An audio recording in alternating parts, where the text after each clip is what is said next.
Warning, a lot of the background footage in this video will be from music videos and live shows, which may include extreme flashing lights. Please be careful moving forward if you are sensitive to these flashing lights.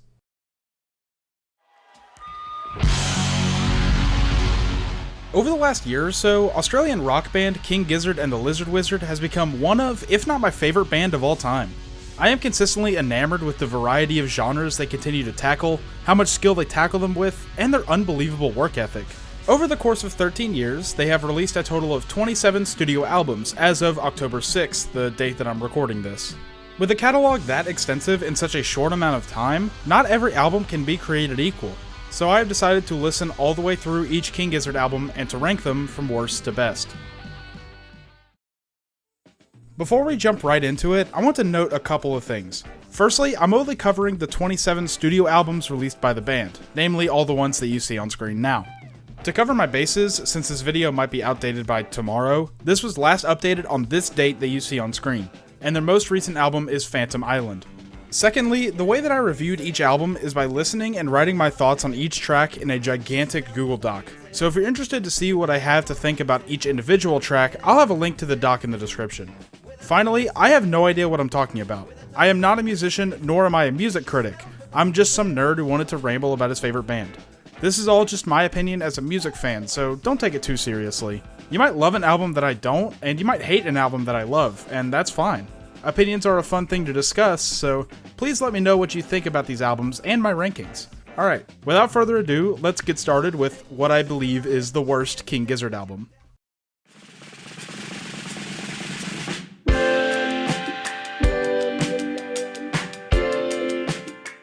One thing you can say about every King Gizzard album is that you can tell they're putting their full creative effort into it. They work hard to get as much as they can out of every experiment and idea that they have.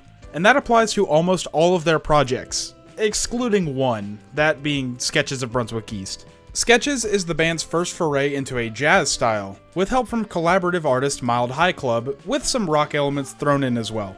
Although they have some other jazz tracks and a full jazz rock album later down the line, this is their only album to focus on slow jazz. Unfortunately, the idea of making a slow jazz record is about as far as the experimentation goes. A lot of Sketches feels very samey, with similar chord progressions, pacing, instruments, etc. Like, I don't think I could pick any of the instrumental tracks out of a lineup. They all blend together to me into a homogeneous glob of jazzy chords and bass. Granted, decent jazzy chords and great bass lines, but I can only appreciate it for so long before I start to get bored. Even the non-instrumentals feel very samey and basic.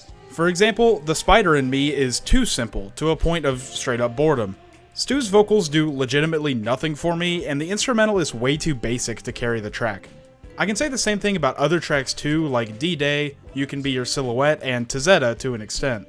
I think the band got too comfortable with this style and didn't really expand beyond it.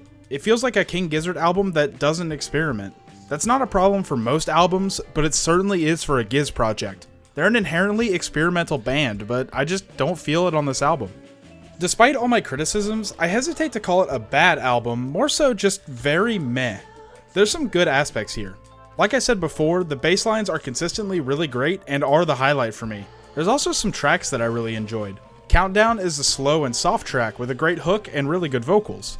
Dusk to Dawn on Lygon Street is super cozy, and The Book feels like the only track where they felt like experimenting. It's not a perfect song, I think the instrumental break near the end is kinda bad, and the chorus isn't incredible, but I like it because it's different. And that's why I don't like the rest of the album. It feels not nearly different enough. Despite me thinking it's not really that bad, and the fact that it has some good stuff, I feel like it's their worst album because it just doesn't experiment.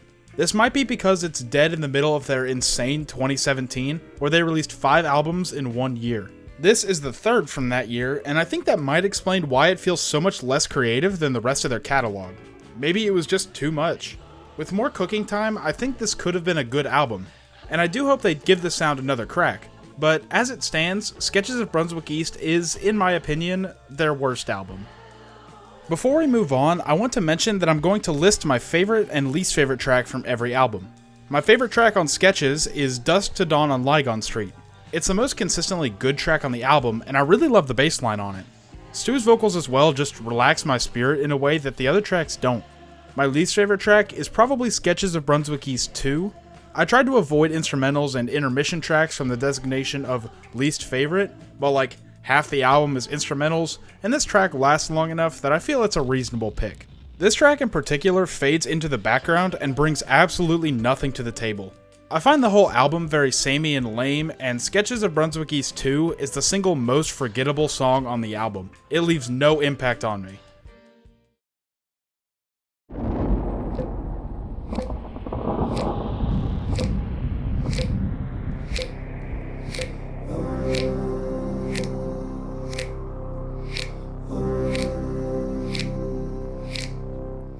I feel bad even including this one.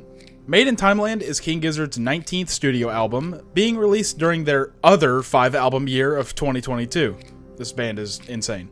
It consists only of 2 tracks, each one being exactly 15 minutes long. Interestingly, it's not the only project they have with this format, but we'll cover the other one later. For now, let's discuss Timeland.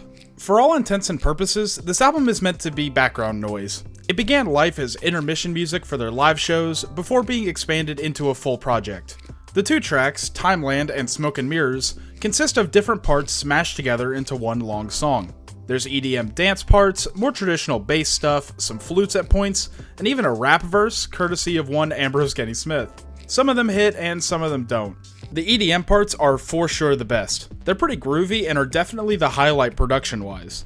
I also like the constant ticking clock in the background. It's an interesting idea to tie the music back to this idea of Timeland. That's about it, really. All the other parts are just fine, not very noteworthy, at least not to me. I say this as nicely as I can, but this album is just background noise.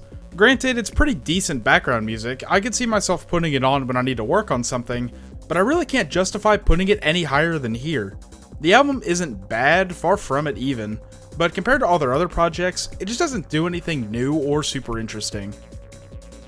There's not really a reason to go over these, but I will for consistency, I guess. My favorite track is Timeland, it has the most good sections, and my least favorite is Smoke and Mirrors, it has less good sections. Moving on to a more traditional album.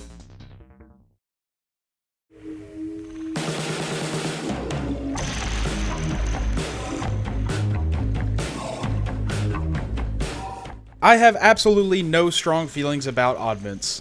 It is King Gizzard's 4th studio album and the first of 3 projects that are basically compilations of tracks that were left off of previous albums that the band wanted to finish anyways.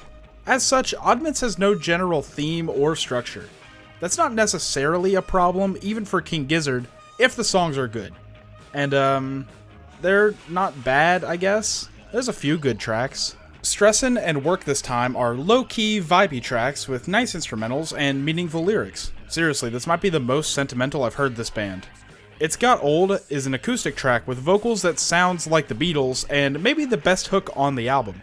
And Hot Wax brings some much-needed energy to the table. The lyrics are appropriately ridiculous, and the instrumental is probably the funkiest on the album. As far as tracks that I enjoyed, that's about it, really. The rest of the album is consistently, heinously mid. It makes Oddments really hard to talk about because the rest of this album is so uninteresting, both to discuss and to listen to. The only other tracks I care enough to talk about are Vegemite and Homeless Man and Adidas. Vegemite seems to be one of the more popular songs among Giz fans, or at least I've heard about the track a lot. It's sort of a comedy song, but I don't find it all that funny, and it's musically uninteresting, so it totally falls flat for me. Homeless Man and Adidas gets mentioned because it is horrendously boring. Honest to God, my pick for the single most boring King Gizzard track they have ever made. I would rather listen to Some Context extended to 3.5 minutes. It starts with a very soft drum beat and soft acoustic guitar, and then does nothing to change the tune throughout. So that soft instrumental is all you get for 3.5 minutes, and it does nothing for me. I hate it.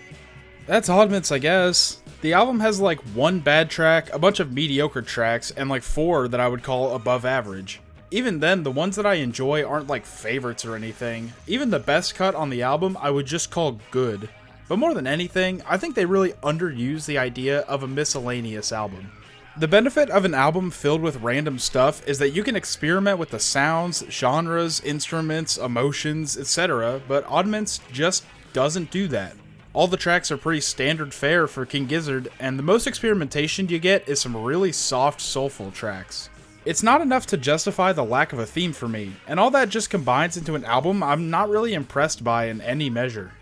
My favorite track from Oddments is It's Got Old. It's the catchiest, and I like the vocals on it a lot. My least favorite is Homeless Man in Adidas. That track puts me to sleep.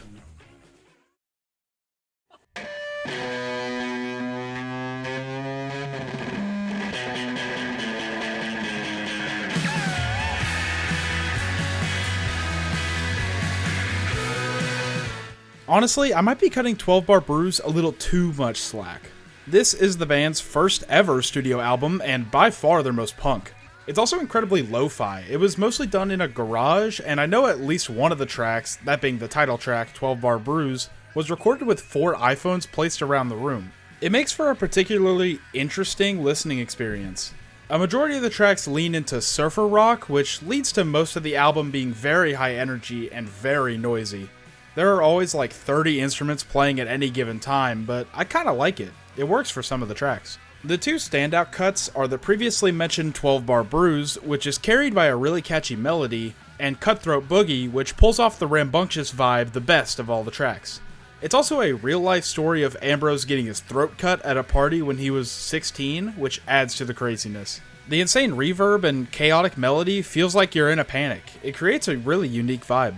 Most everything else on the album is fairly unremarkable. Almost all the other tracks are also high-energy punk surfer rock stuff, but each track is just a worse version of Cutthroat Boogie, so I don't get a ton of enjoyment from it. The only other track worth mentioning is Sam Cherry's Last Shot, because it is substantially different from every other song, being a purely spoken word track that tells a spaghetti western tale of Sam Cherry. It's not half bad, I get some enjoyment from it, but it brings the energy of the album to a grinding halt, only to return on the next track. Remember this song though, it'll be important later.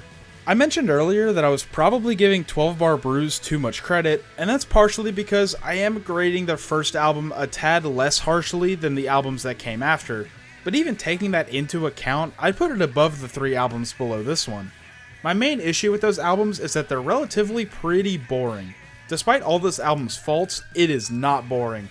It had my attention the full runtime, and that's genuinely enough to put it over the last 3. So number 24 is where it lands. My favorite track was Cutthroat Boogie, obviously, for the aforementioned reasons. My least favorite track was Footy Footy. It's the least interesting instrumentally, and the lyrics are just listing a bunch of names I'm unfamiliar with. Using context clues, I think they're football/soccer players, but I don't know, and I'm not going to look them up because I frankly don't care. It won't improve the song anyways.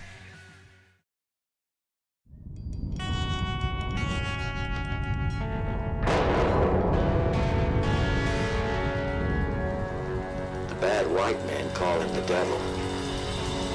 The Yavapai call him Eyes Like the Sky.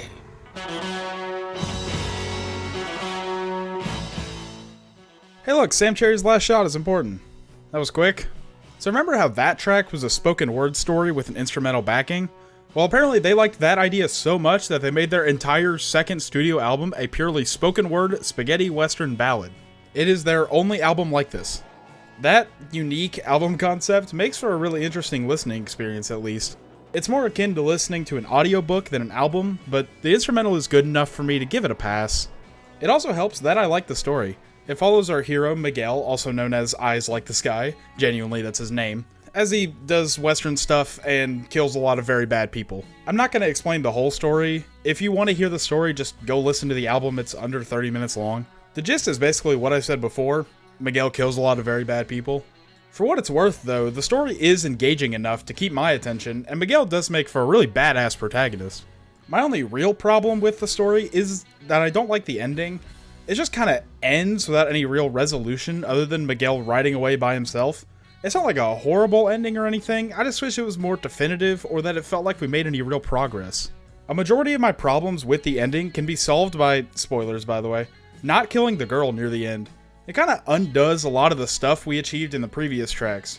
Again, not like a major gripe or anything, but I did feel a little disappointed when the album ended.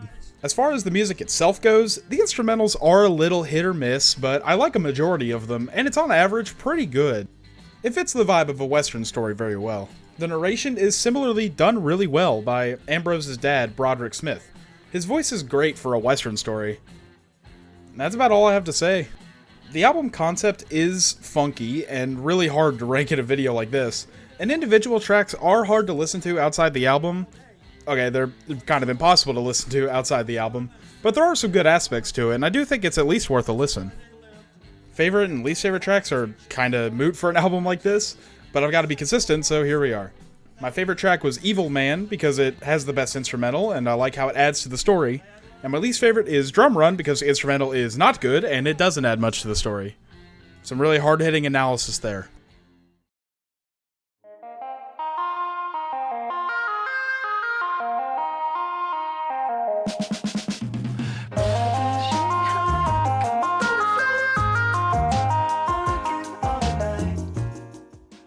So, some context on how I made this video. I initially created my rankings of these albums based on a surface listen of each, then re-listened to each of them to gain a better understanding.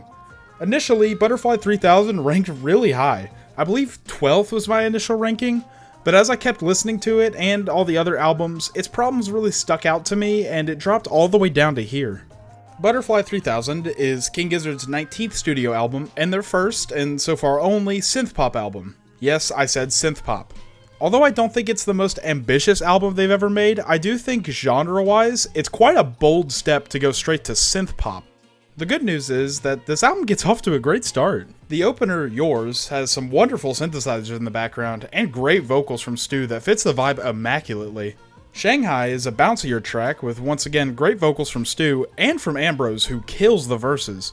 It also sets up the premise of the album, and future ones maybe, with the butterfly motif. And Dreams is a genuinely depressing track, which you would not guess from the instrumental, which is very bouncy and upbeat, but the line, "I only want to wake up in my dreams," is just heinously depressing. Either way, it's a great, if not slightly repetitive track with really good synths again. So the album starts great, and I've been very positive, so why does it find itself all the way down to here? Well, the rest of the album just doesn't compare, unfortunately. The rest of the tracks are just worse versions of one of the three previously mentioned tracks. Blue Morpho is a worse Dreams, Interior People is a worse Shanghai, with some admittedly good lyrics, and so on and so forth. The one exception I have is Catching Smoke, which is very catchy and fun to listen to, if not a little too long. But everything else is really unremarkable. More than anything else, it feels like they've just ran out of ideas. The synth-pop experiment hit on the first three tracks, but they couldn't figure out how to make the rest of the album unique or good enough for the album to hold up as a whole. However, the good tracks are really good, and I think at least the first three cuts and Catching Smoke are worth a listen, but the whole album experience just doesn't work for me. My favorite track off of Butterfly 3000 is Yours. It is the best instrumental in my opinion, and I love how it opens up the album. My least favorite track is Ya Love for being heinously uninteresting with a very underwhelming hook.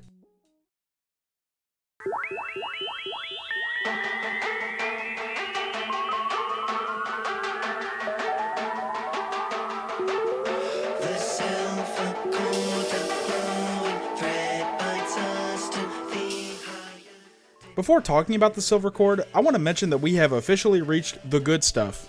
Every album from this point forward is what I would confidently call good. I hesitate to call any of the previous placings anything more than decent, but I don't feel that with the future albums. To start off the good stuff, we have King Gizzard's 25th studio album, The Silver Chord, my pick for the most underrated album in their entire catalog. It has by far the least amount of streams of any King Gizzard project outside of Eyes Like the Sky for obvious reasons, with most of the tracks having under 1 million streams, and I really think it deserves to have a little bit more than that. They decide to go into a very techno-inspired direction with this album.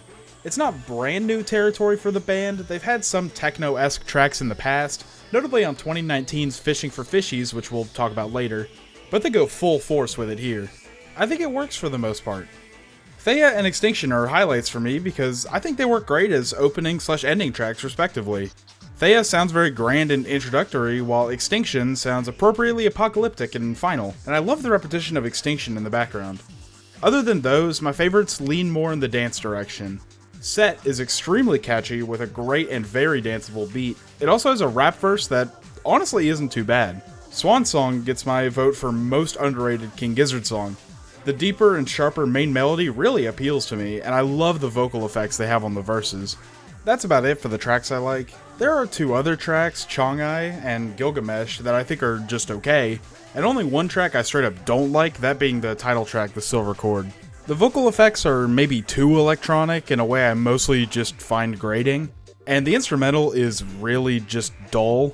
I basically get nothing out of this track, but all the other ones I think are pretty decent. The whole album experience isn't necessarily the most groundbreaking or out-of-this-world experience ever, but I think it's a very consistent and fun listen. The highs aren't contenders for the best Giz content out there, but I got quite a bit out of it. I recommend it. Oh, and if you're curious, I did listen to the extended version of the album. My points above discuss the normal version of each track, but even after listening to the extended version, my opinion barely changed. Just listen to the normal version, the extended version is maybe a little bit too much.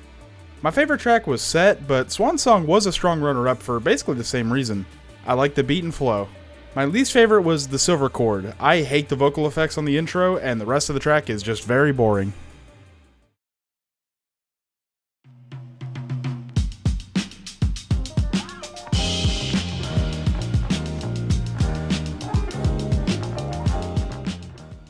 Of all my rankings, I feel like this is the one that's probably going to get me in the most trouble. Omnium Gatherum is Giz's 20th studio album and the 3rd installment in the Random Bullshit series, including the aforementioned Oddments. Now, I'm not really sure what diehard Giz fans think about Omnium, so maybe my previous statement that I'll get in trouble for this one is a little misguided, but I do know that it's one of their most popular and maybe their most mainstream album, so putting it down this low might be a surprise to a lot of people. Honestly, the majority of my problems with Omnium is the length and how I feel they fill out the album. It stands at a pretty long hour and 20 minutes. It's their longest album by a margin, and is their second longest if you take out the full 18 minutes of the dripping tap. This length is not inherently a problem if I feel that they fill it out well, but as you could probably guess, I don't think they do. Now, there are some great cuts off this album. Magenta Mountain and Kepler 22b are some of the prettiest tracks that they've ever made. Magenta Mountain was even my depression song for a while because of how beautiful it sounds and how mellow it is. Gaia is a good metal track with good vocal performances from Stu, and The Grim Reaper is a fucking hip-hop track, which shouldn't work, but does because the flute is really smooth and the chorus is really catchy. But the standout track by far is the Dripping Tap. It is 18 whole minutes long, and yet uses that time very efficiently, mainly with layered, beautiful instrumental breaks that last minutes at a time. The vocal performances are top-notch, the lyrics are meaningful and very applicable to stuff that's going on now, and I could keep going. Again, check the Google Doc in the description for more of my opinions on this and every other track. I'm not going to ramble too long about it here, but it's truly a masterpiece of a song. And yet it's somehow only my second favorite King Gizzard track. We'll cover the first one later. Now, as is the case with a lot of the previous albums I've covered, I've sounded very positive to start, but I do end up feeling very mixed on this album. Being an Oddment style project means that the only thing I really have to work with is how much I like each individual track, and while I like the previously mentioned ones, and a couple others, there is so much dead space here, especially in the middle and the ending. The middle has a lot of kind of alright but not my favorite tracks, which isn't like an album killer necessarily, but there are quite a few of them and it does last for a while. The ending, though, I think is by far the weakest part of the album. That last 4-track run of Predator X, Red Smoke, Candles, and The Funeral is a solid 15 minutes of songs that I straight up do not like. It best displays what I'm talking about here. Despite the good stuff on the album, there are multiple long stretches of time that I do not feel engaged in the slightest. It makes the full album experience an absolute slog to get through, and that drops the album all the way down here, despite how good some of the stuff is. Go listen to the first 5 tracks and then just turn on something else, the rest is not worth your time. My favorite track, shocker, is The Dripping Tap. It's a masterpiece, just go listen to it right now. My least favorite track is Red Smoke because I've listened to it like 5 times and I could not tell you a thing about it. It leaves zero impact on me.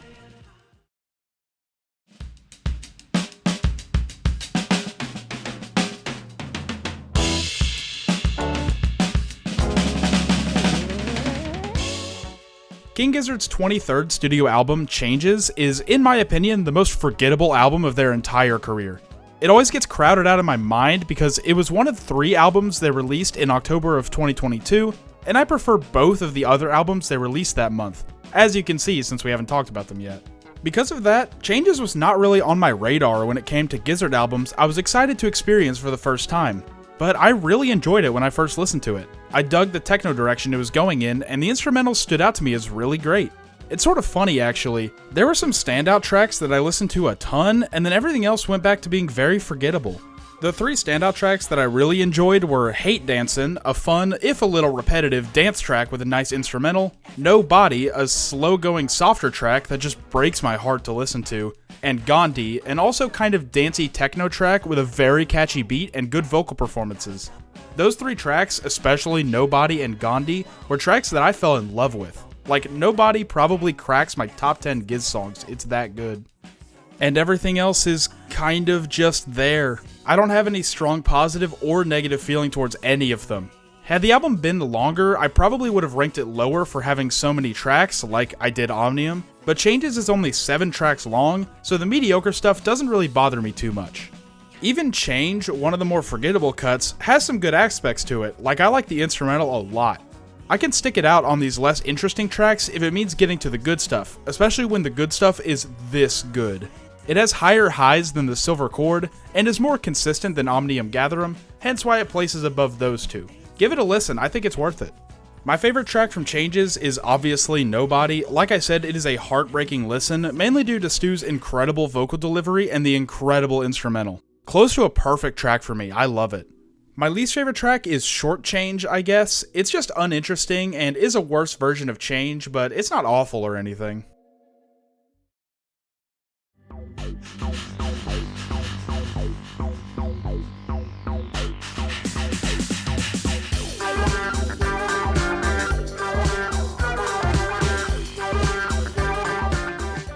KG. Oh good God, KG. This is King Gizzard's 16th studio album and the second of a series of 3 albums that are all focused on microtones. For those who don't know, microtones are basically the notes in between notes. That's honest to God all I know about them. If you want to learn more, then do some research on it. But what I do know from my experience of listening to this band is that it makes for a very interesting sound when used in music. It can sound incredible, and it often does with King Gizzard. However, I feel like making music with microtones can feel like walking a tightrope. If done properly, it can add a unique edge to a track that deepens the feeling that it gives you. But when done wrong, it just sounds out of tune and grating. King Gizzard toes that line very well most of the time, but on KG, they sometimes trip over the line and scramble to get back on the right side, which leads to a very inconsistent album experience. I either love or hate every track on this album, with 2 that are just okay. To emphasize my point, let's go through each track real fast and I'll give you my thoughts on each of them. 1. KGLW. I like it, it's a short instrumental opener. It's one of the 2 tracks that I think is just okay. 2. Automation. Wonderful track. The microtones and layered instruments creates a wall of noise that I just love listening to. 3. Minimum Brain Size. The other track I feel basically neutral towards. It's okay. 4. Straws in the Wind. The single worst song King Gizzard has ever made. The microtones just sound heinously out of tune, and the dissonance it creates is pretty uncomfortable to listen to. The vocals themselves are also really bad. They sound very nasally and weird.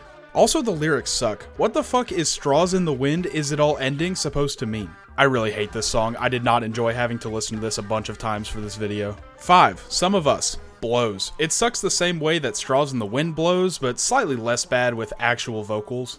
6. Ontology. Awesome. Great instrumental breaks, good vocals, I like the lyrics, just a winner of a track. 7. Introsport.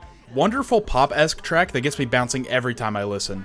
8. Odd Life. Not a fan. It's just sort of boring and lame. There's some aspects I like, but I don't return to it ever. 9. Honey. A sweet acoustic ballad that Stu made for his wife. It's good and heartfelt, but the instrumental really toes that microtone line. 10. The Hungry Wolf of Fate. Really good. I like the metal instrumentals a ton, and the drop into it is so satisfying. The last verse of this track is a masterpiece. And that is KG. Do you see why I'm so divided on this album? It has some great highs and is on average pretty good with interesting microtonal sounds, but there is too much straight up ass on this album for me to justify placing it any higher than here. I'm looking at you, Straws in the Wind, and Some of Us. I'd still say listen to it. There's lots of good stuff here, and you might like the cuts I don't like more than I did. Notably, I showed Straws in the Wind to one of my IRL friends, and he said it was good, so who knows, maybe I'm crazy. My favorite track is probably Automation. I can't get enough of just how noisy that track is and how much energy it brings me. I love it. My least favorite track is shockingly Straws in the Wind. It is, in my opinion, the worst song they've ever made and put on an album for the previously mentioned reasons. Moving on.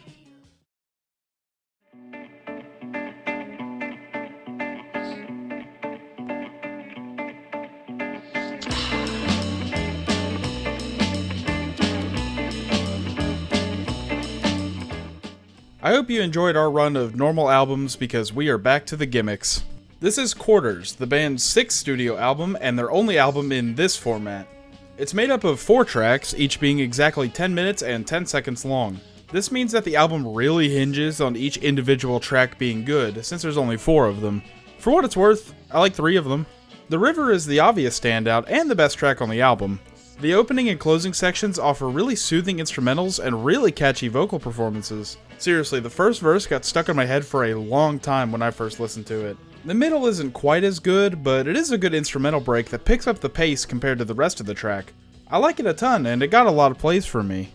God is in the Rhythm isn't my favorite track or anything, but it's a very pretty track that is hindered a little by the long runtime.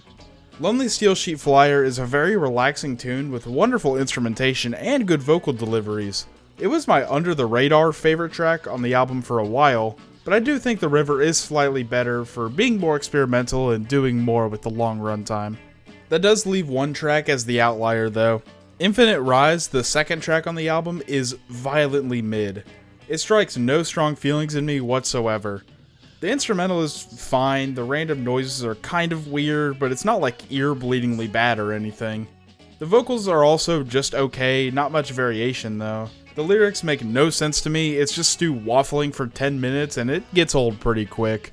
A song this mediocre would normally just be a footnote on an album, like several of the tracks on previous albums I just didn't mention, but on Quarters specifically, it sticks out like a sore thumb since it takes up exactly, well, a quarter of the runtime.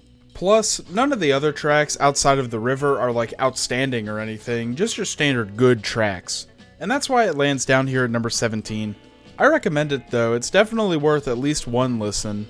I've already explicitly stated my favorite and least favorite tracks, but for consistency, my favorite track is The River and my least favorite track is Infinite Rise. Let's move on to a normal album.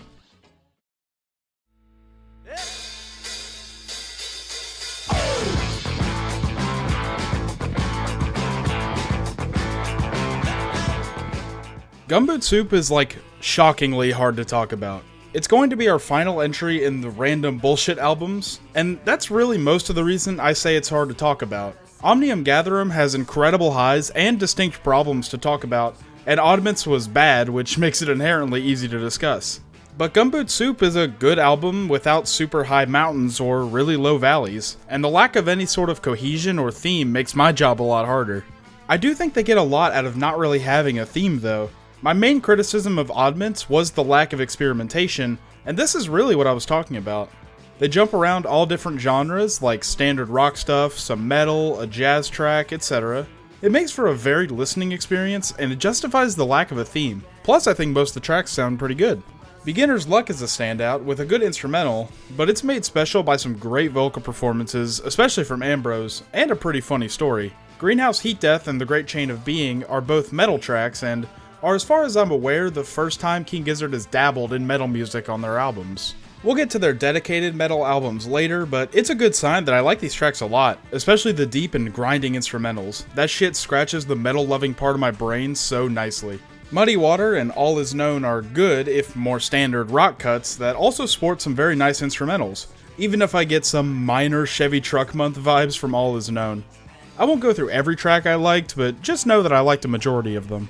Now, there are a couple misses, namely Superposition for being very funky in a bad way with some very odd vocal decisions, and The Last Oasis for being just boring. But at worst, these tracks are just mediocre. There's not really a track on here I would call straight up bad. It should tell you this band is good when we're not even halfway through the list, and I am already saying that an album doesn't really have a bad track. Either way, Gumboot Soup finds its way here at number 16 due to its lack of a theme or concept and for having a couple misses. I couldn't justify putting it higher than any of the albums above it unfortunately, but there's plenty to love here. My favorite track from Gumboot Soup is The Great Chain of Being. Close competition here between that, Beginner's Luck, and Muddy Water, but I prefer the heavy instrumental of Great Chain over the other tracks, and it's pretty catchy. My least favorite track is The Last Oasis. Superposition is experimental and weird, and although it's not my forte, it's more interesting than the really boring Last Oasis.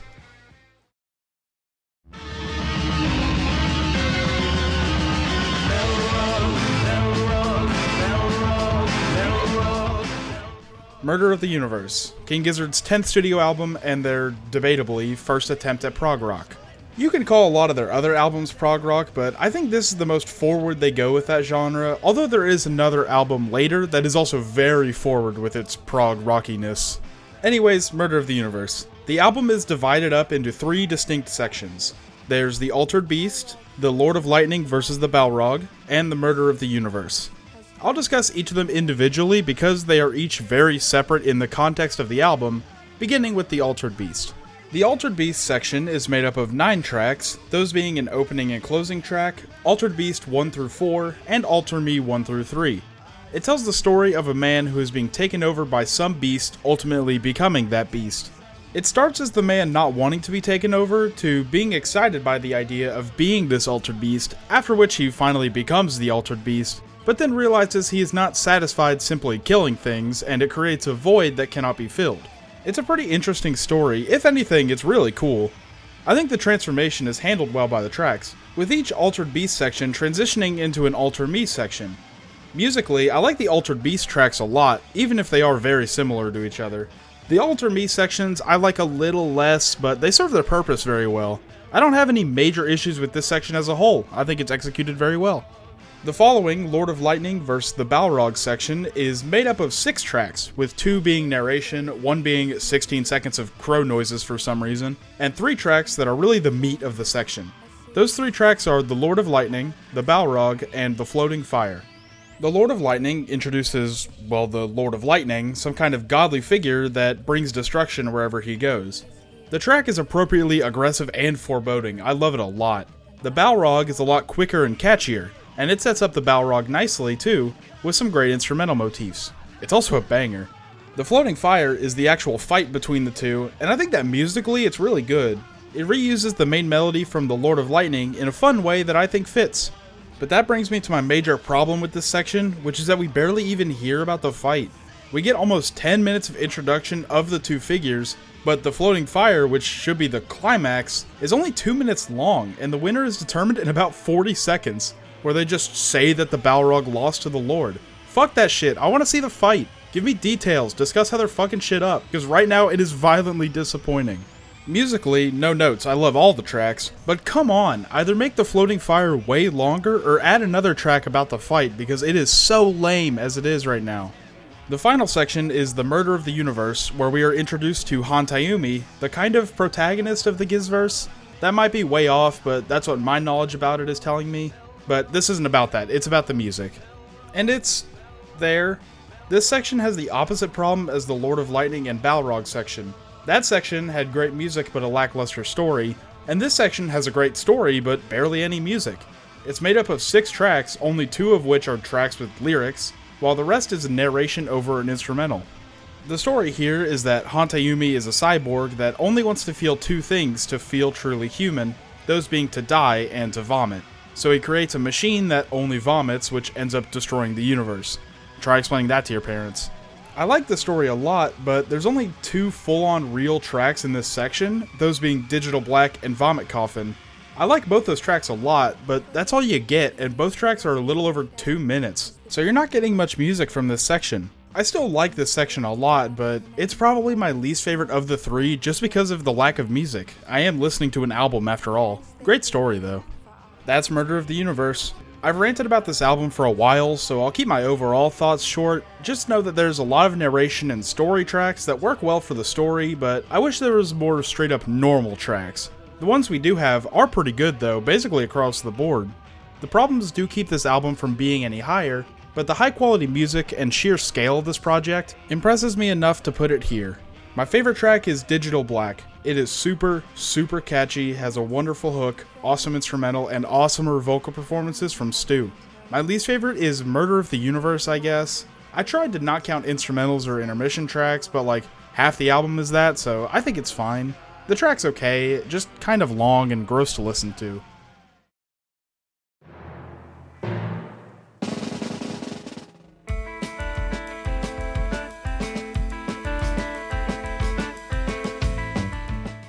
Laminated Denim is King Gizzard's 22nd studio album, and the last Gimmick album that we'll be talking about today.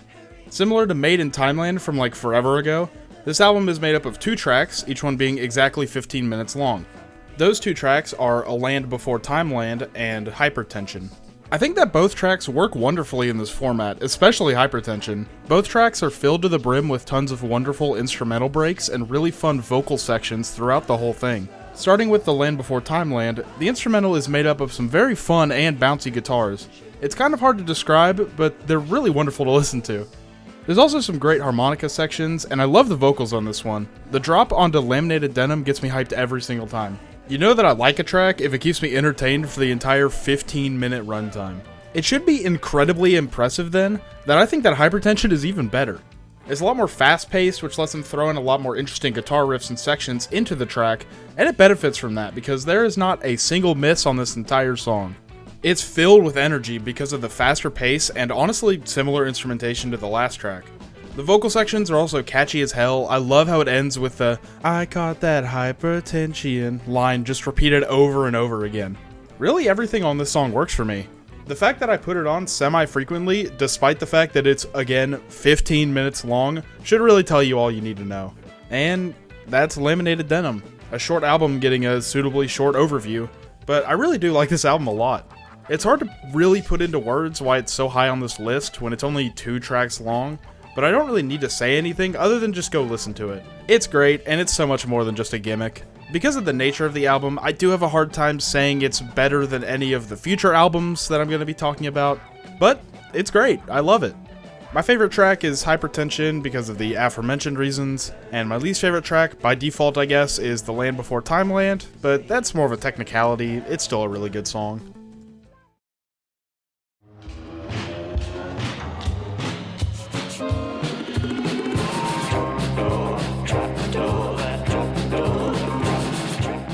Paper Mache Dream Balloon. This one seems to be a fan favorite of sorts, and I can see why. Being King Gizzard's 7th studio album, it's also their only album made up purely of acoustic instruments. Yep, this quote-unquote psych rock band dropped the distortion and electric guitars in favor of acoustic guitars and harmonicas, which they kind of had anyways. The album gets a ton of benefits out of its unique instrumentation. It's, for my money, what makes this album so special to a lot of people. For example, the opening track, Sense, has a clarinet melody that is maybe the catchiest thing that has ever existed ever. It got stuck in my head for weeks after listening. It was so good. The other tracks also have memorable instrumentals, and a lot of that is due to the wonderful use of flutes and other woodwind instruments. The title track, Paper Mache Dream Balloon, is a great example of this with a whimsical vibe given by the main flute melody. Same with other tracks like Time Equals Fate, Bone, Dirt, and a couple others. All the other instruments are great as well, but the flutes are, in my opinion, the best in that regard.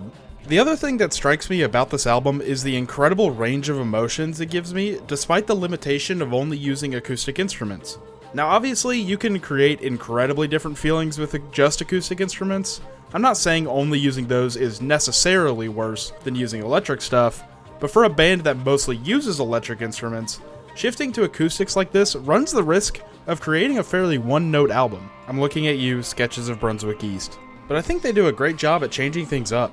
The most notable change-up is Trapdoor, a high-energy and sort of creepy track, with a kind of madhouse feeling accomplished with crazy flute notes, frantic drumming, and good vocal deliveries from mainly Stu. But there's some other highlights in this regard, namely The Bitter Boogie, an extremely catchy track with strange lyrics and instrumentation, and NGRI, a fairly normal-sounding track with, again, some very strange lyrics.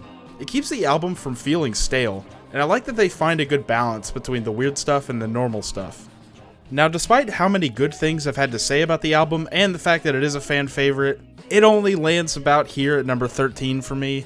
I do think there's some misses, especially at the end of the album. The last 3 tracks do nothing for me. I usually just end the album after Time Equals Fate. Most everything else hits though, it's just the ending that gets to me. Regardless, I like the album a lot, and I want to apologize for saying this album was bad a year ago. I had no idea what I was talking about, and I was a big dumb idiot. I've changed. It's really good. My favorite track from Paper Mache Dream Balloon is The Bitter Boogie. It was a very tight race between this and Sense, but ultimately, I think The Bitter Boogie is a tad catchier, and I like the more unique instrumental. My least favorite track is Time Equals Money, or Time Equals $$, I guess. It's not horrible, and I like the drums, but the rest of the track just melds into a big glop of meh that I just don't care for at all.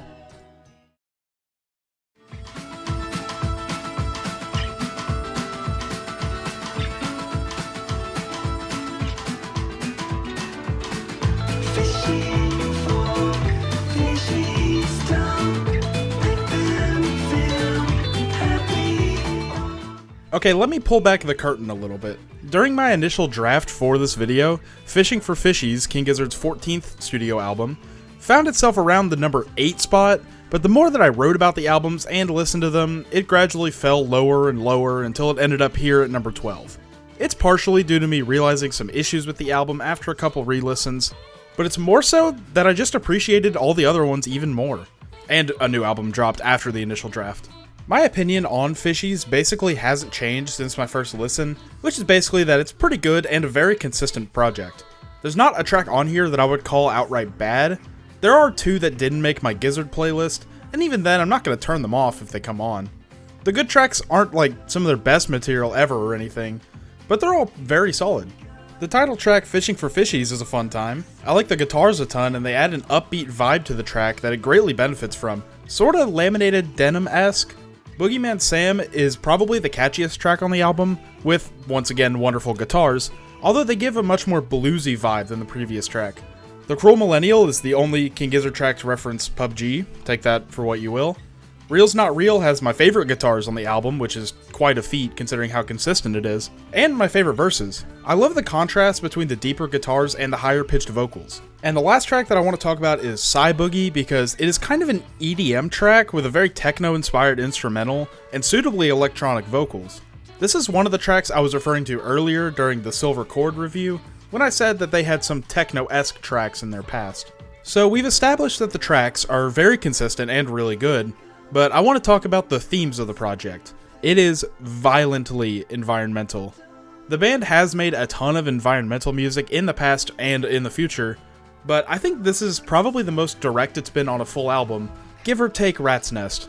Now I do think the themes can be a little blunt in its presentation, especially on a track like Plastic Boogie, where half the lyrics are just fuck all of that plastic, which I agree with, but it's presented in a very lame and blunt way that just makes it feel a little preachy.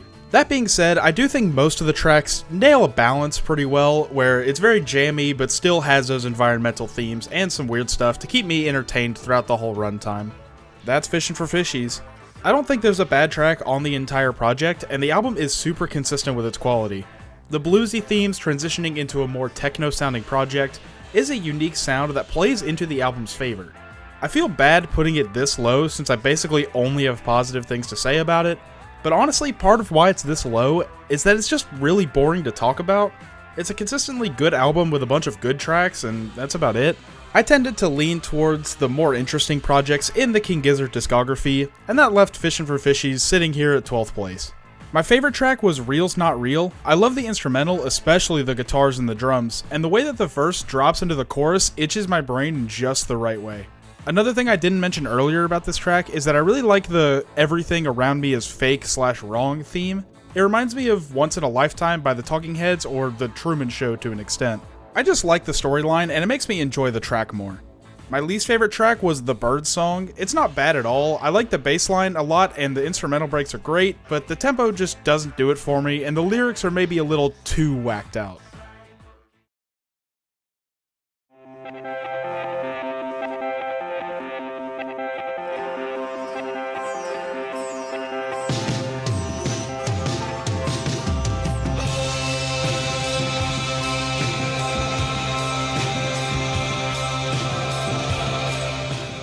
Take everything I said about Fishin' for Fishies, add 100 layers of reverb to it, and that's about my thoughts on Float Along, Fill Your Lungs. This is King Gizzard's third studio album, and just like Fishies, it is also an immensely consistent album with a bunch of good tracks. But I do think there's a couple more standouts, and I do think the average is a tad higher. Okay, now that I've given a brief overview of the album, I'm going to go over my game theory for the story of the album. Obviously, there's 1,000,001 interpretations of any form of art, but for me, Float Along feels like a breakup album. Or at least it tells the story of a breakup. Head On / Pill is more so a thematic track than anything, introducing the concept of this album with 16 minutes of nothing but noise and reverb. I liked it. It didn't make my playlist because it is 16 goddamn minutes long, but it's a really interesting listen. Take a bunch of drugs and listen to it. That's probably its intended method of consumption. Anyways, the next track, I'm Not a Man Unless I Have a Woman, in my interpretation describes two people getting together, serving as the starting point for our story. It's also the only miss for me on the album. I don't like the vocal separation between my left and right ears at all. It makes me very uncomfortable. The next two tracks, God Is Calling Me Back Home and 30 Past 7, shows their strained relationship with some conflict in the form of God calling me back home and being nasty in the mornings. Let Me Mend the Past is an awesome, super catchy track that, in my interpretation, means that our protagonist wishes to go back and, quote, mend the past, potentially after the breakup that I just described. Mystery Jack is a very depressing track, indicative of the depression one might go through shortly after a breakup. It's also just a wonderfully sounding, emotional song. I really enjoy it outside the context of the album. Finally, Pop in My Step and Float Along Fill Your Lungs is our protagonist accepting the past and moving forward with their life. Now, this is just my interpretation of the album. Obviously, that might not be your interpretation or the intended meaning of it, if there even is one, but I really liked how the album played these themes in a way that I could create my own narrative. It's very impressive, especially for only their third album. Now, I rambled a lot about this album, so in short, all of the tracks are good except for the one that I didn't like.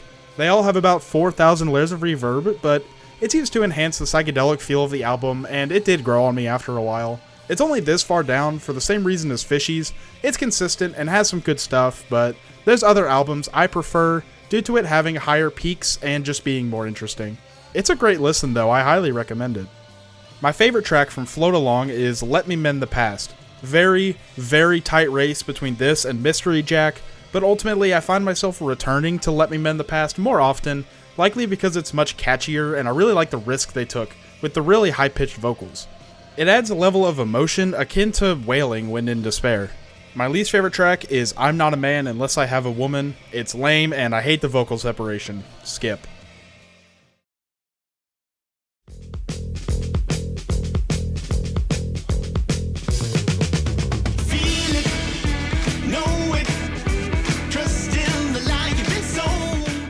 Welcome to what are, in my opinion, the 10 best King Gizzard albums. Starting with what might be a hot take, but Flight B741 is really damn good.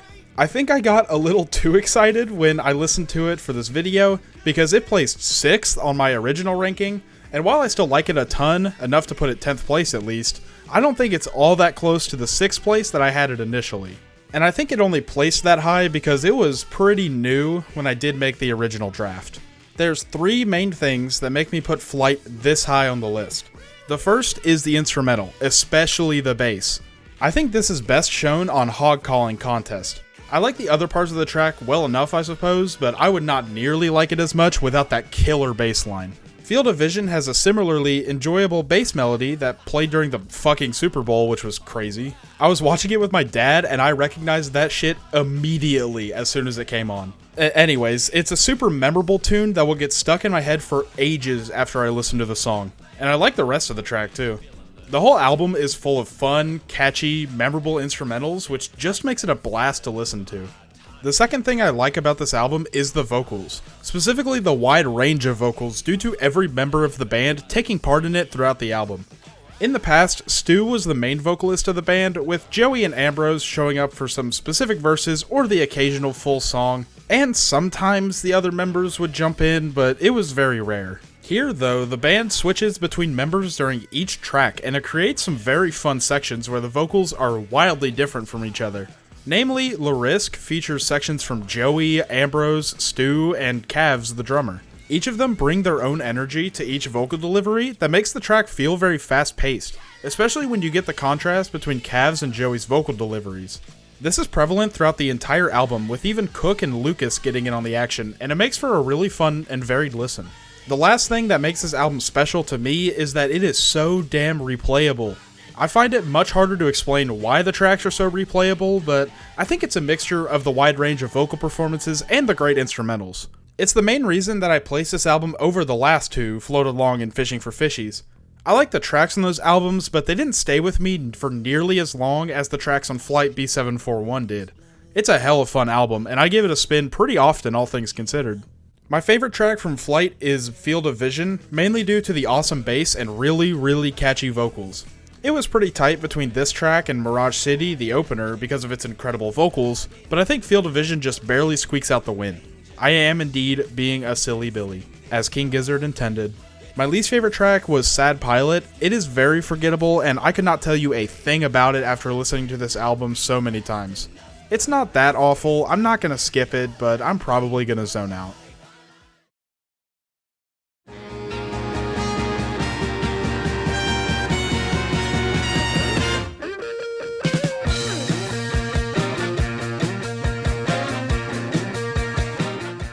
I am trying as hard as I can to not overrate Phantom Island from recency bias. For context, I'm writing the bulk of this script in early July of 2025, and Phantom Island, their 27th studio album, released on June 13th. I've had significantly less time to sit with this than I have for all of their other works, so maybe after a few more listens my opinion will change, but right now, I think this album's really good. It feels like such a personal experience, more so than anything else they've put out. There are emotional tracks in the band's catalog, but no full album has felt so real or emotional on the whole. I think a lot of that is owed to the orchestral backing that this album gets. The beautiful strings in the instrumental help make a lot of the verses feel much more grand and impactful. Eternal Return and Spacesick especially benefit from it. They're some of the more emotional cuts to me, and I don't think they'd be nearly as impactful without the orchestra blaring behind the big moments. In my opinion though, Grow Wings and Fly is probably the most touching track on the album. Again, the orchestra is a big part why, but I want to put more emphasis on the incredible vocals of this track.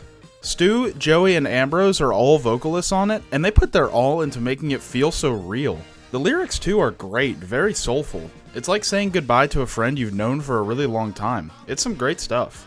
That music video's fucking weird though. I'd be okay with never seeing Fish Ambrose ever again. Outside of the really sentimental stuff, there are a lot of tracks that stand out for other reasons, but the ones I want to make note of are the title track and opener Phantom Island and Dead Stick. Phantom Island is a lovely track with multiple sections about getting stranded on an island and growing paranoid of your surroundings. Dead Stick rocks hard as fuck and, as far as I can tell, is about dying on a beach. These tracks being about being trapped on an island and maybe dying on one kind of sets up the next tracks, which are mainly about, like, space dread. That leads me to believe that the rest of the album is sort of like someone's life flashing before their eyes when they're nearly dead, which I think explains why they went so much more emotional.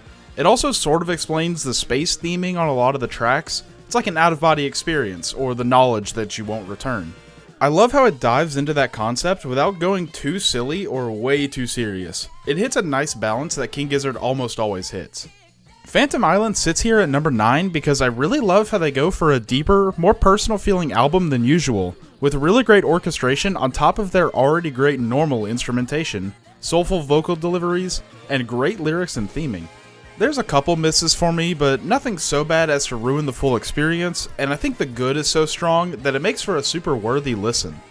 My favorite track off of Phantom Island is Dead Stick. It kicks so much ass and got me hooked on the album as soon as it released. My least favorite track was Sea of Doubt. There's nothing for me to really latch onto, and it feels like it meanders all over the place, and then it just ends. Still has some great lyrics though.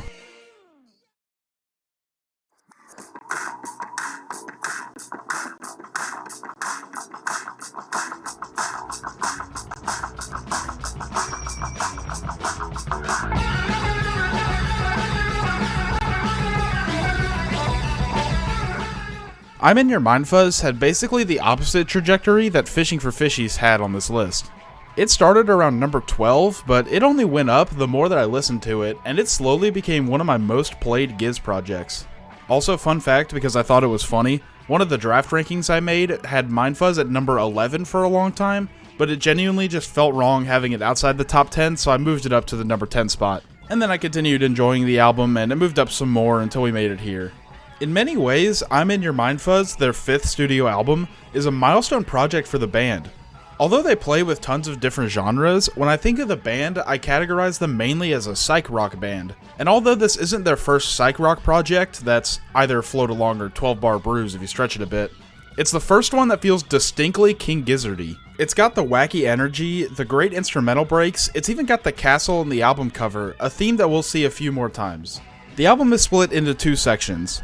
The first 4 tracks make up the first section, which is sort of one long track split up into 4, as they all transition into each other and keep the same instrumental motif. The opener, I'm in Your Mind, has one of my favorite instrumentals, especially during the ending section, and a great vocal performance from Stu, accentuated with a bunch of reverb that I really enjoy.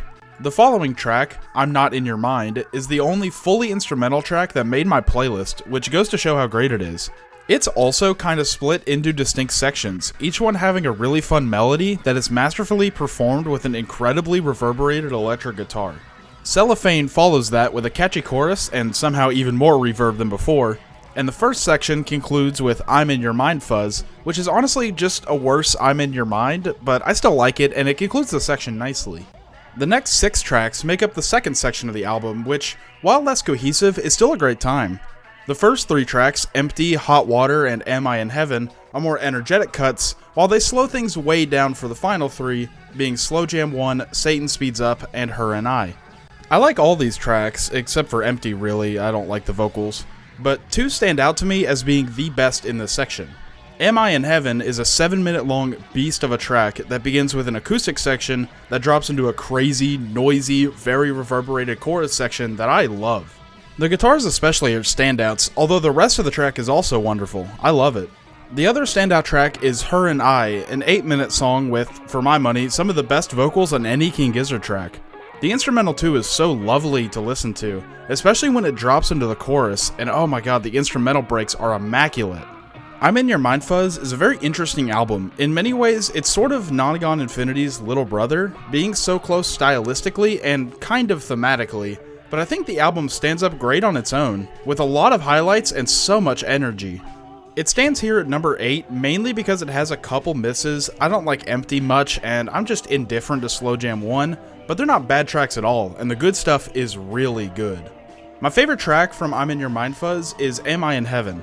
I love the energy it brings, and like I mentioned way before with Automation, I love the wall of noise vibe that it has.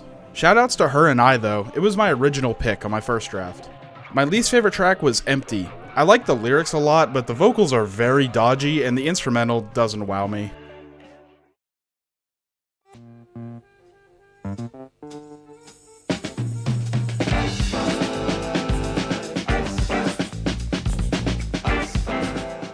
Ice, Death, Planets, Lungs, Mushrooms, and Lava is King Gizzard's 21st studio album, and the last one that we'll be talking about from their 2022 5-album run. And it's kind of their first jazz rock album. Sketches of Brunswick East was a slow jazz album, but Ice Death leans more towards jazz rock.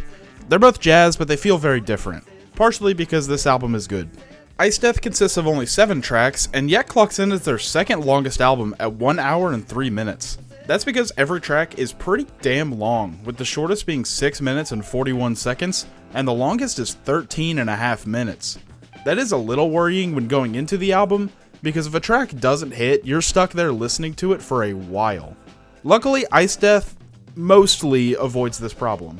I'll go over the tracks I liked first, those being Mycelium, Ice 5, Magma, Iron Lung, and Gliese 710. Mycelium is a fun opening to the album.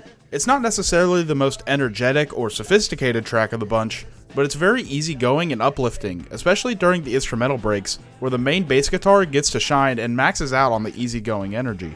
Some good stuff, even if the word mycelium stops looking like a word after a while. Ice 5 is the jammiest track on the album. The verses are wonderfully performed by Stu, with sort of a hip-hop-esque flow that gets stuck in my head constantly. The instrumental breaks are suitably long as fuck, but they spice it up with distinct sections, sort of like how they did on Made in Timeland way back. Once again, I think the bass steals the show, but the synthesizer gets some sections to itself, and I think it kills those. To summarize, the track's catchy as hell, and it fills its 10-minute runtime with interesting and varied instrumental breaks and really fun verses.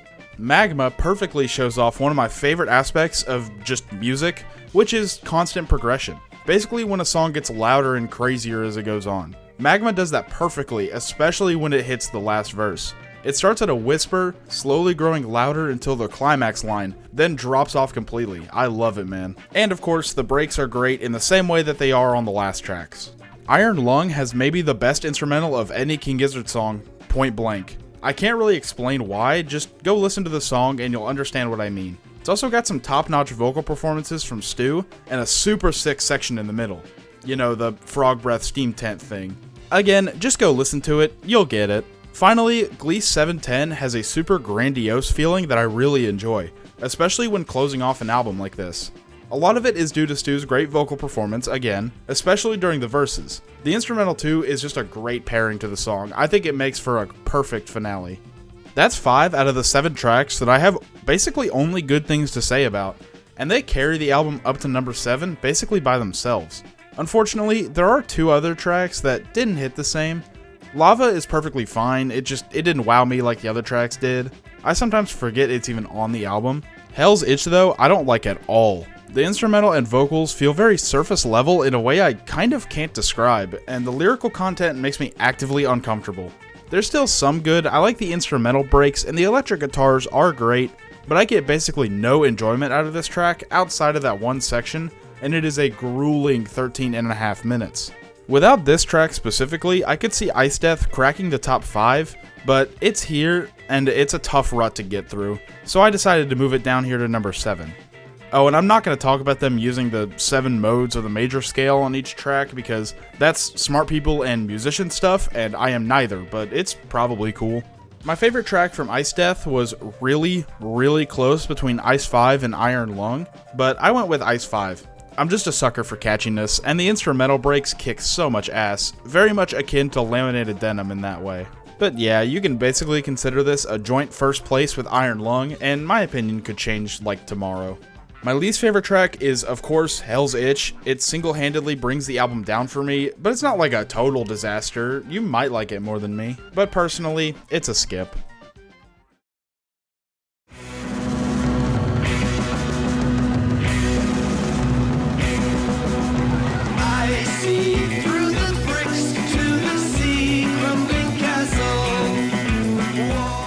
It's a little shocking that out of 27 albums, I put Polygon Dwanaland at 6th, and it still might be a hot take to put it this low. There is specifically one album that we haven't talked about yet that is definitely their most popular and well-renowned album. If you know this band, you can guess which one I'm talking about, but I feel like diehard Gizheads tend to lean more towards Polygon Dwanaland being, quote, the best one. Just not this diehard Gizhead. Polygon is the band's, in my opinion, second prog rock album. Again, depends on your leniency around that definition, but it's less debatable that this is the definitive King Gizzard prog rock album. Like I said before about Float Along Fill Your Lungs, my interpretation might be different from yours, or even just way off. That's a vast possibility. Anyways, it tells a pretty cohesive story of a land in ruin due to an evil, corrupt king who skins alive the members of a rebellion group. One member escapes and is told by a, quote, story man to find the secret of tetrachromacy, or in layman's terms, to find the 4th color that humans can't see. Eventually he does find it and becomes a god. There's more to it than that, but I don't want to just explain the story to you. If you're curious, you could just go listen to the album. It's a short listen and it's worth it. Musically, I do think the album falls a tad short compared to a couple of the previous albums. Now, there are still a ton of highlights, and front and center of those is the opener, Crumbling Castle. It is my favorite King Gizzard song, hands down. It is an emotional masterpiece. The incredible lyrics are accentuated with Stu giving the performance of his life. I think it's the best he's ever sounded on a track. The instrumental is unbelievable, backing Stu's incredible performance with an infectious bass line that mimics his singing pattern, and just blaring down the home stretch. Special note to the drums in the last 2 minutes. They blare just as hard as anything else on the track. Crumbling Castle is an honest-to-God masterpiece. It's King Gizzard at its absolute peak. The rest of the album doesn't reach as high, but neither does anything else they've ever made. The following tracks all sort of follow a similar instrumental theming, with a main bass line to lock onto, while the rest of it adds depth to the background. Tetrachromacy is a good example of this, and is one of my favorites from the album. The small bass flare after each stanza is such a great detail to add. The fourth color has a similarly enjoyable main bass line that sets the pace for the track and provides the main line for the listener to gravitate to. Basically all the tracks, except for Searching, has a bass line in that form. I like the consistency of it since it's much more of a story album than anything. The other main thing the album has going for it is the much more low-key vocals. The title track, Polygon Dwanaland and Horology, represent this nicely, since they both have quieter vocals compared to the rest of the band's catalog, and it adds to the storybook feel of the album. Especially in Horology, it's like someone is reading a story to you. I love it personally, but it can get a tad old near the end. Now, I've pointed out the individual aspects of the album that I like, and focused less on what each track brings to the table, mainly because the album works much better as a full experience. The story comes first, so each track is created in service of the story and its themes, but it makes each one stand out less. There's only 3 tracks that I would call excellent by themselves, those being Crumbling Castle, Loyalty, and Tetrachromacy. All the other ones are good, but they don't work as well as individual tracks, and I do value that when rating an album.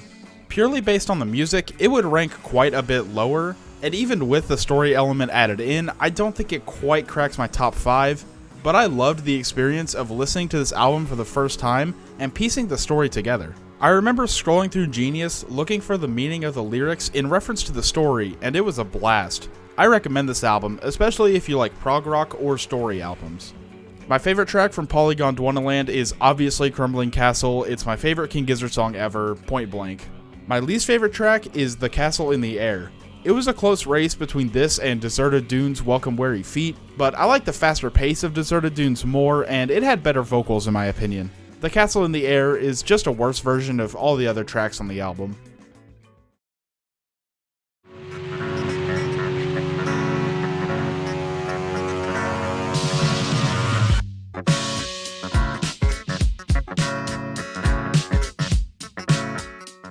Am I insane for putting LW at number 5? I want to say that this is a crazy hot take, but critics seem to like that album too, so my working theory is that it's just not talked about as much as other Giz projects.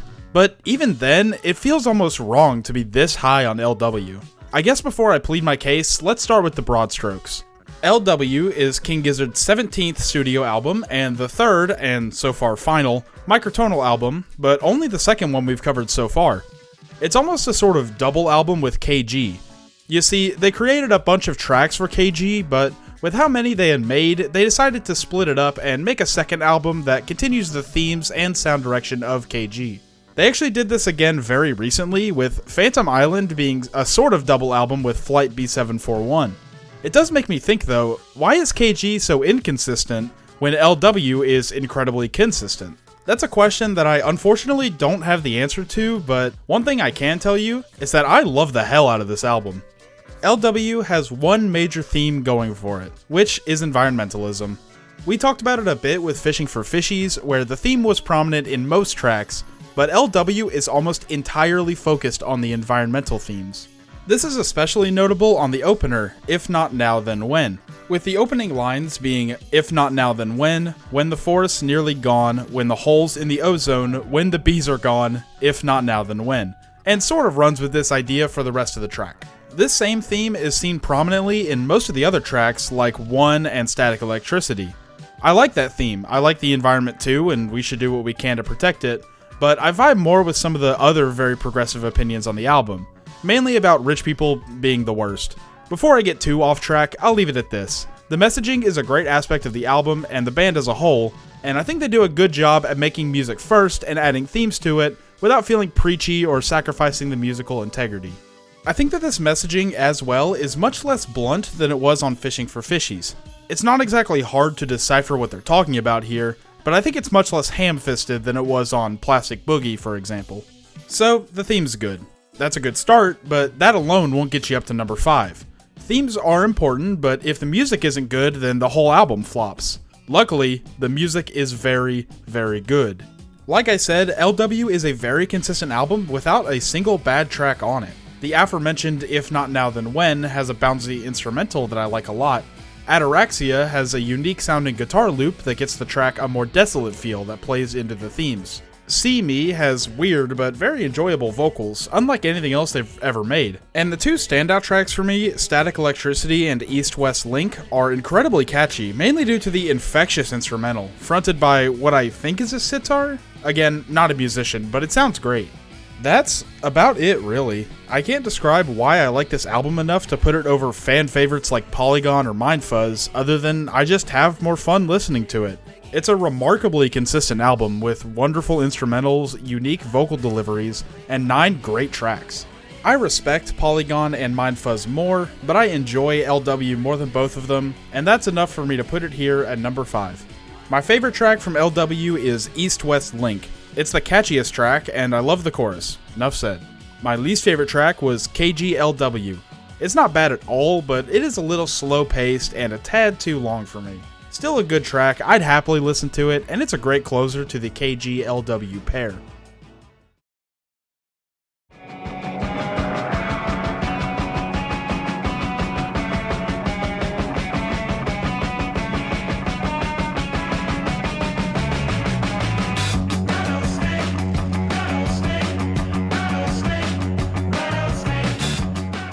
Flying Microtonal Banana is the band's 9th studio album, the first album of their insane 2017 5-album run, and the first time they dipped their toes into the microtonal pool, at least for a full album. Despite it being their first full album with this sound, I think it's the best that they've ever done it. Flying Microtonal Banana has such a distinct sound to it, likely tied to their use of the zurna, a traditionally West Asian wind instrument. Its inclusion gives the album a distinctly non-Western feel that helps it stand out amongst the crowd.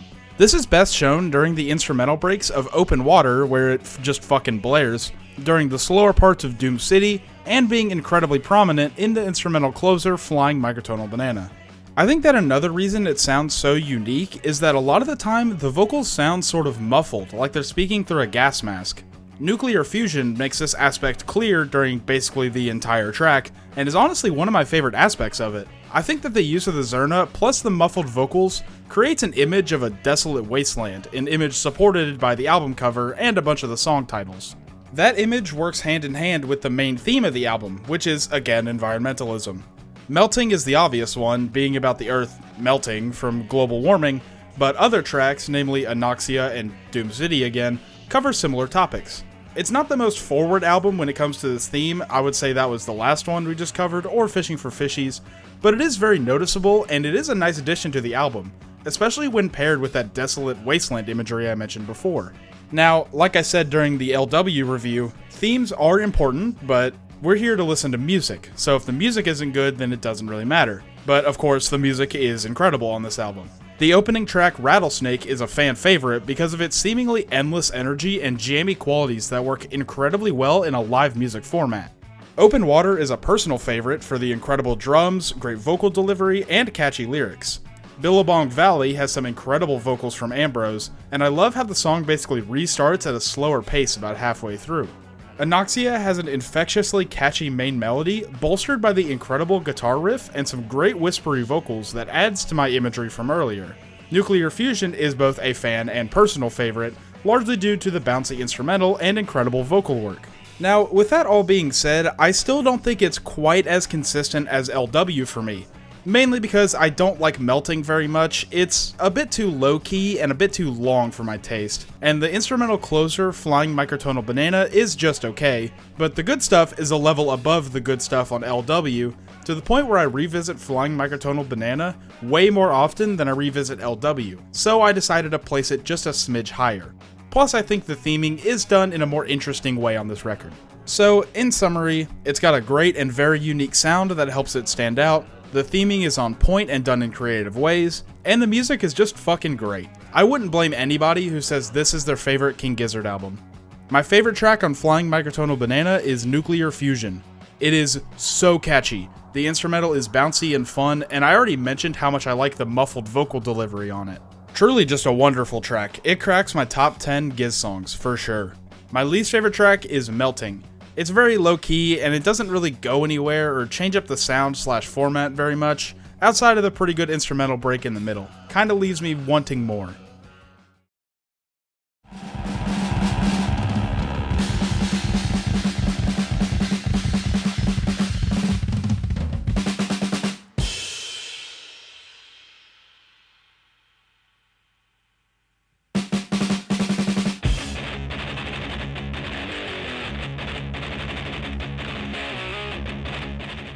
So if you know me in real life and have heard me talk about King Gizzard stuff, you might be surprised that Infest the Rat's Nest is only at number 3. For a long time, including when I first started writing this video, it was my number 1 favorite Giz album. I even have a poster of it. But as time has gone by, it hasn't quite stood up to the other best of the best projects from the band. That being said, I fucking love this album. It's the first time the band has delved into metal for a full project, and they pull it off so incredibly well. The only way that I can think of to describe what I like about this album and how good it is to just go over every track individually, so I'm just gonna do that. The opener, Planet B, immediately shows off the 3 main strengths of the album. The instrumental is blaring, the main standout being the really deep and grinding guitars, and it is for sure my favorite element of the entire album. Every track has an incredible instrumental, and I mean every track. I'll go more into detail on the specific sections from each song, like how Planet B has the catchy guitar strings between each of the lines that I like a ton. The second element is Stu's gravelly voice, which he keeps up for a majority of the album. It gives me major James Hetfield vibes in the best way possible, but he breaks it up with the occasional normal delivery that keeps it sounding like a King Gizzard album and not a Metallica album. Finally, the track has major environmentalism messages again. They're quite upfront, but the direction they take it, that being that there isn't a second planet to colonize if we destroy our own, sets up the sci-fi direction that the album ends up going into.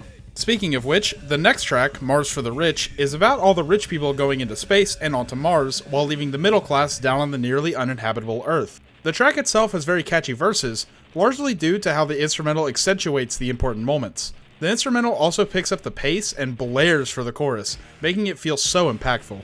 The third track, Organ Farmer, is super fast-moving and energetic. Normally I don't like these ultra fast-paced, no-break type of metal tracks, but this one works for me. I think it's the catchy delivery that Stu has, specifically on the last line of the verses, and the instrumental beats when he shouts Organ Farmer. I also like how the instrumental just cuts after the last line. I wish it just ended there and it didn't have the extra bit at the end though. Superbug is next, and it slows things down a ton. Quick side note, I love how we go from the super fast-paced Organ Farmer to a super slow-paced track in Superbug. It fits thematically too. Organ Farmer is a brutal song about, well, farming organs from people, and the quick pace fits it very nicely. Superbug is about an incurable illness that seemingly wipes out humanity, which fits the slow burn vibe of the track. Awesome detail.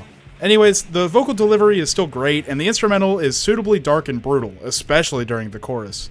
The next track, Venusian 1, starts a little mini-story the back half of the album has going for it, about a group of people leaving Earth en route to Venus to try and colonize it. The instrumental breaks are the star of the show here, mainly those incredible guitar riffs. Also, the last line goes crazy hard. Perihelion continues the last story by having the Venusian 1 spacecraft crash into the sun and explode. If it's any consolation, the song is really good.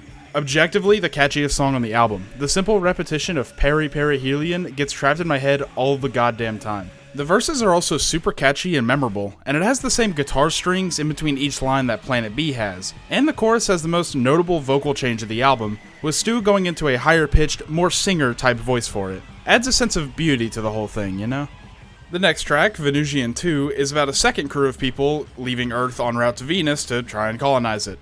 These guys don't go into the sun this time, don't worry. This track is relentless, similar to how Organ Farmer has non-stop energy, but I like the instrumental more, and it feels more structured in a way that plays into the track's favor.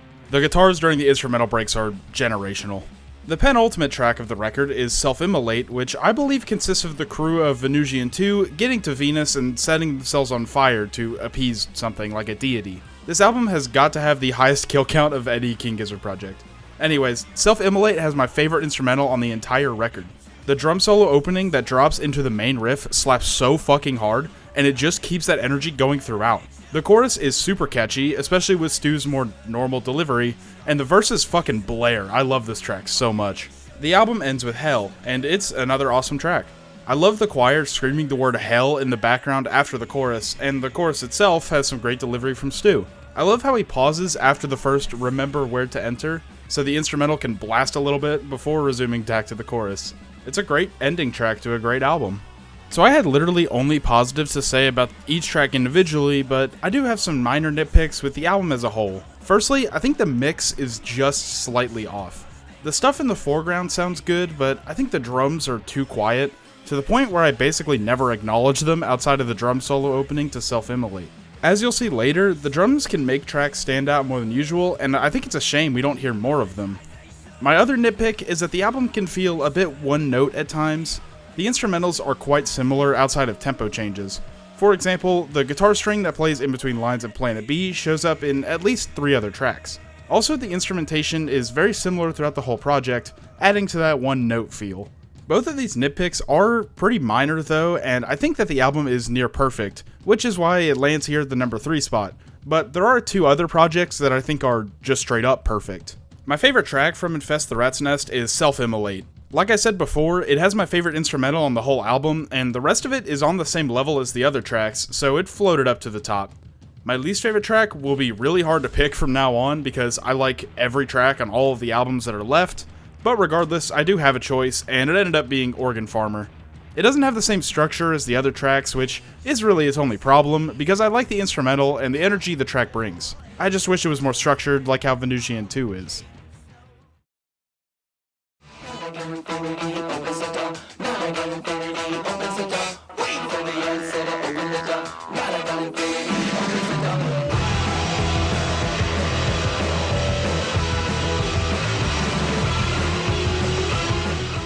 I bet that 90% of you who clicked on this video expected this to be number 1, for good reason.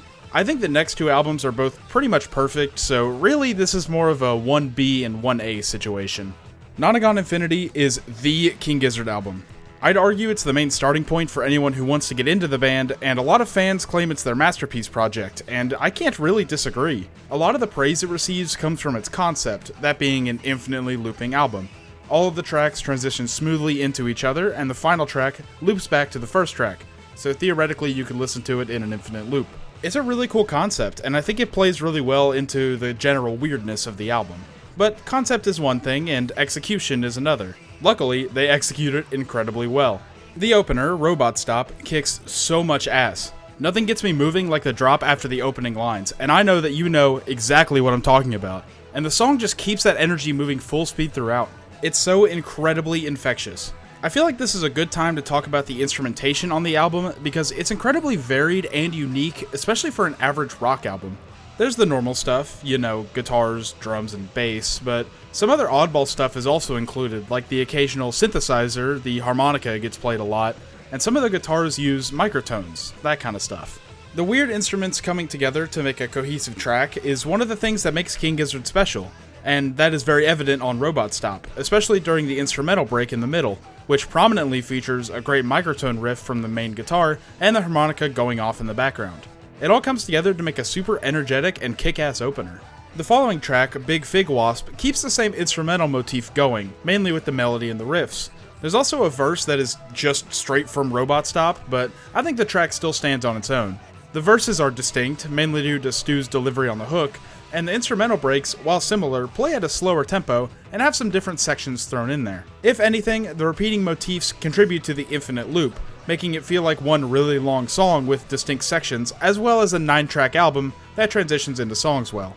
We'll see repeating motifs for the rest of the album, but it's definitely most apparent here. Gamma Knife is next, and it's a perfect showcase of the fun instrumentation.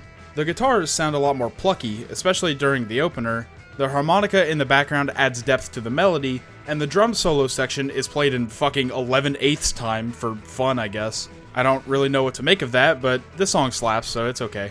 People Vultures, the next track on the album, keeps up the energy with similarly great instrumental moments and a once again very catchy chorus.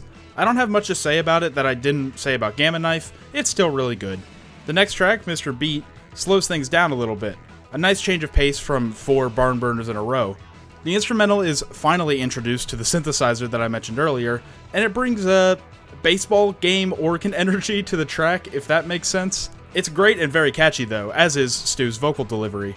I love the rise in intonation on the "once I missed a beat" lines, and the whisper he goes into near the end is great. The track might be a hair too long because of the repetition, but that's a very minor nitpick and I still play this one a ton. After that comes Evil Death Roll, a 7-minute beast of a track that is, regardless, probably my most played track on the album. The main guitar riff is maybe the best thing that's ever been put to music, and the way it pauses for the hook, then picks right back up, it's so good. By itself, it would be my favorite instrumental on the album, and that's not even considering the long instrumental break in the middle, which is the best one on the album. Distinct sections, unique instrumentation, catchy riffs, etc. It's fantastic across the board. The vocals as well are really great, especially that Invisible Face verse right in the middle. Just the whole track is amazing. Just go listen to it because nothing that I can say here will do it justice. It's an awesome inclusion directly in the middle of the album. It's followed by the aforementioned Invisible Face, a good track. I especially like how the intonation rises and lowers on each beat during the verse, and the instrumental is a nice change of pace from the last one. The slow part at the end is also great stuff, but the instrumental break in the middle maybe has too little going on, and nothing blows me away like the last one, but it's still a good track. I like its inclusion. After that is Wah Wah. It's another good track, not groundbreaking or anything, but I like the vocal delivery and the instrumental on the chorus specifically. It also prominently features the Zerna during the pre-chorus, a sort of precursor to its starring role in Flying Microtonal Banana. The final track of the album is Road Train. I love the drums on this track. They chug along at a perfect pace, so it really feels like you're on a moving train. The guitars in front also give me a sort of western vibe, accentuated by Stu's vocals, which sounds straight from a western movie. It's really great stuff, and it's a great closer to the album. It was actually my favorite track from the album when I first listened to it, but that has changed since then. Overall, Nonagon Infinity is an incredibly experimental and impressive project for King Gizzard. Everything from the concept to the incredible and varied instrumentation to the vocal delivery is at its absolute peak here. Every track bangs and brings something to the table, and I think that is indicative of a great album. In my opinion, if you're trying to get into King Gizzard and the Lizard Wizard, then this is the place to start. Now there is one album that I prefer over Nonagon just by a hair, but if anyone says that this is the best King Gizzard album, then that's totally reasonable. My favorite track off of Nonagon Infinity is Evil Death Roll. It's just about perfect, with my favorite instrumental and favorite vocal performance of the album. I think it slots in as my third favorite King Gizzard song overall, only behind Crumbling Castle and The Dripping Tap. My least favorite track is Invisible Face, I guess. I like the track plenty, and what it adds to the album is nice, but it just doesn't get played as much as those other tracks. The best Invisible Face verse comes from Evil Death Roll, and I'll leave it at that.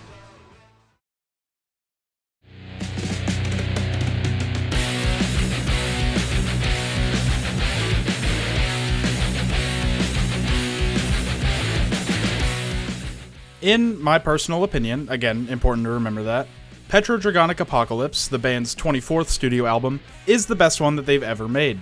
Sorry, I should use its full name. Petrodragonic Apocalypse, or Dawn of Eternal Night, and Annihilation of Planet Earth and the Beginning of Merciless Damnation, is the best one they've ever made. If you've been to my apartment in real life, this should not be a surprise. The album consists of 7 tracks and tells the story of the Earth being obliterated by a giant lizard. So maybe this gives the kill count on Infest the Rat's Nest a run for its money. Fitting, considering this is also a heavy metal album, but it feels closer to industrial heavy metal to the thrash metal of Rat's Nest. Let's go down the track list and you'll see what I mean. The album opens with Motor Spirit, and it is a perfect opener. The first 3 minutes are relentless and punishing, especially instrumentally. A whole lot of that is because of the immaculate drum work on this album, a theme you will see repeated. The guitar riffs are fucking killer too. They match the gravelly vocals that Stu has going on. I also appreciate that the vocals feel distinct from Rat's Nest and other miscellaneous metal tracks that they've created. Considering King Gizzard is not a metal band, I could see them falling into the trap of samey metal vocals, but it feels distinct in both flow and cadence. The last 5.5 minutes slow down the instrumental a lot, and I like that they do that because it sounds like they're building up to something really grand. The instrumental getting louder and more detailed, the drones of Motor Spirit in the background, and the incredible drop into the guitar riff that gradually takes us to the end of the track, it's all really great stuff. I don't think you could have a better opening for an album than Motor Spirit. What a masterpiece. After that is Supercell, and I love the energy that it brings. It is relentless. Outside of a small bridge in the middle, it never slows down. It fits the lyrics really well, being about a giant storm that causes tons of carnage everywhere. The lyrics they use to describe it makes it seem like a fucking problem. Quote, Supercell absorbing structures, unforetold in biblical scriptures, God's dead on barren cornfields. Like Jesus Christ, this storm is strong enough to kill God. I don't really get any of the Wizard of Oz stuff. Like, I get the references, I just don't see how it relates to the god-killing storm, but it makes for a funny verse. After that, we get Converge, and this track is the best example of the immaculate drumming on the album. Listen to the track and focus on the drums, then wonder how his arms still work. This track is over 6 minutes long, and Cavs is full force blasting at every moment. He deserves a Medal of Honor for his performance on this track. Of course, the rest of the track is really good too. It's automatically one of my favorites because it has my favorite kind of progression through a track, where at the end, it stacks up all the instruments and blasts at full power. I love it when tracks do that, and Converge does it incredibly well, including a killer slower part build-up and an unbelievable drop. The end is straight up the best single section of any King Gizzard track. I like it that much. Stu's vocals sell the shit out of it too, especially during the drop where he's screaming Converge at the top of his lungs. This is an unbelievable track, one of my favorites for sure. After that comes Witchcraft, where they tone down the heavy metal aesthetic a bit and make it a bit more rhythmic. The metal instrumentation is still there, but the verses, specifically Stu's flow over it, have more in common with a standard King Gizzard psych rock track. Not a bad change to spice things up, but it doesn't rock as hard as the other tracks because of it. This also starts the main plot of the album, you know, the giant lizard thing I mentioned earlier. It's about a bunch of witches trying to cast a spell, which is interrupted by a cat knocking some shit over, as they tend to do. Trust me, I would know. Anyways, this fucks up the spell, and it's accidentally cast on a skink, which turns giant and in the next track proceeds to destroy the world. Said next track being Gila Monster, which is a nice blend of the rhythmic aspects of Witchcraft and the heavy metal riffs from the previous tracks. Again, the verses are pretty rhythmic, and the chorus is just a chant, but the grinding guitar and punishing drums pull us closer to heavy metal. I like this song a lot. It's pretty catchy, but my favorite aspect is the grinding instrumental, especially during the verses. I don't really have a ton to say past that. It's a solid track and a nice addition to the album. That brings us to Dragon, the longest track on the album at just under 10 minutes. I'm happy to say though that this cut does not overstay its welcome. It's split up into a lot of distinct sections that helps the runtime get filled out in effective ways. The best of which is the ending breakdown. That section is unbelievable. And considering that the preceding 5 minutes build up to it, the fact that it lives up to that build up is proof enough that it fucks. The instrumental on Dragon is noticeably different from previous tracks. The guitars sound sharper, at least during the main riff, rather than the grinding I described from the last track. It's like the previous tracks beat you down with hammers, while this one is like being sliced by a sword. That probably makes no sense to anyone but me, but we'll run with it anyways. I think the different sound helps it stand out from the rest of the album, which is good for a song this long. That brings us to the final track on the album, Flamethrower. It's split up into two sections, that being the heavy as hell first 4 minutes, and the instrumental-ish closing 5.5 minutes. Starting with that first section, it's probably the heaviest part of the entire album. The instrumental is at its loudest and most brutal here. I swear, listening to this with headphones on is like being pummeled into the ground, in the best way possible. Cavs on the drums is blaring at full speed again, the guitars are moving, the vocals are loud and expressive, there's nothing not to love about it. It also reuses the Motor Spirit riff from the beginning, a fun decision to keep the album cohesive. The last 5.5 minute section is reserved for mostly instrumental. There's some chanting of the words Motor Spirit in the background, but it's basically an instrumental. It starts out with the normal heavy metal instrumentation, but as the section moves forward, it slowly morphs into an electronic groove. It's certainly a drastic change from the entire album, but it makes sense when you learn that it's sort of a double album with the silver chord, so the electronic elements are supposed to carry over a little. It's still maybe a tad too drastic for me, but I like it, I think it's interesting. That brings us to the end of Petrodragonic Apocalypse. Everything on the album works, and the band is at maximum effort. It has, in my mind, the best instrumental of any King Gizzard project, only rivaled by Ice Death. The concept is really fun and engaging, if a tad corny, but you just watched a really long video ranking all the King Gizzard and the Lizard Wizard albums, so I doubt that matters to you.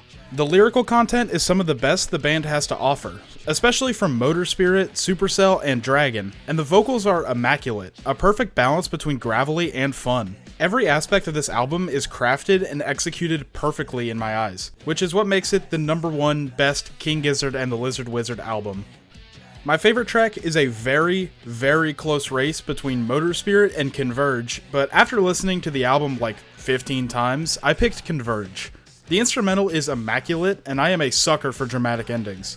Although Motor Spirit fits the idea of the record better, Converge is simply my favorite to listen to by a wide enough margin that it takes the spot regardless. My least favorite is extremely hard to pick because I willingly listen to all these songs all the time, but after looking over the track list and gathering my thoughts, there is one that stands out, and it's Witchcraft. The rhythmic direction of the track does make it interesting, but it doesn't fit the vibe of the album super well, and the instrumental is by some margin the least interesting to me, despite a really good riff during the instrumental break. I still like the track plenty though, but it stands out as being the odd one out compared to the rest. Hey, thanks for watching the whole video. Like I said at the beginning, all of this is just my opinion as a music fan, and you might have a different one, so let me know where you'd rank these albums, and call me a big stupid head because Sketches of Brunswick East is actually an underrated masterpiece that I just didn't understand. I want to make more of these ranking videos in the future, so stay tuned for more of those. But yeah, that's it for me. Thanks for watching and have a good day.